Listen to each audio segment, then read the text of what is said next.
مولا یا مولا بدل دے دل کی دنیا دل بدل دے یا خدایا فضل فرما دل بدل دے مولا یا ہوا حرص والا دل بدل دے یا میرا غفلت میں ڈوبا دل بدل دے۔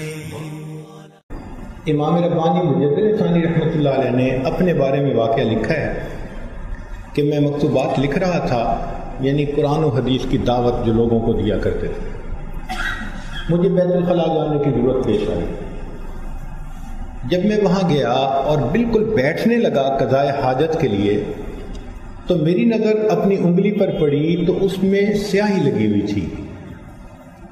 تو میں نے سوچا کہ بھائی اگر میں یہاں پانی استعمال کروں گا تو یہ سیاہی پانی کے ساتھ بہہ کر نجاست کے ساتھ ملے گی، اور یہ تو وہ سیاہی ہے جو میں مکتوبات لکھنے میں استعمال کرتا ہوں، تو یہ ادب کے خلاف ہے۔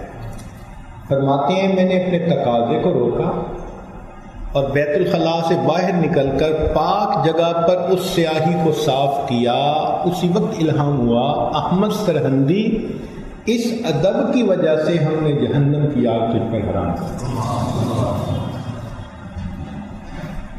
زبیدہ خاتون ایک نیک عورت گزری ہیں، اس نے بڑے اچھے اچھے کام کروائے، نہر زبیدہ بنوائی اور لوگوں کی فلاح کے بڑے اعلیٰ کام کیے۔ فوت ہو گئی، خواب میں نظر آئی تو کسی نے پوچھا کہ کیا بنا؟ کہنے لگی کہ اللہ تعالیٰ نے مغفرت فرما دی۔ اس نے کہا مغفرت تو ہونی تھی، تم نے نہر زبیدہ بنوائی تھی، پیاسوں کو پانی پلایا تھا۔ نہیں، نہر زبیدہ کی وجہ سے مغفرت نہیں ہوئی، ایک ایسے عمل کی وجہ سے ہوئی جو مجھے یاد ہی نہیں تھا۔ بھئی وہ کون سا عمل؟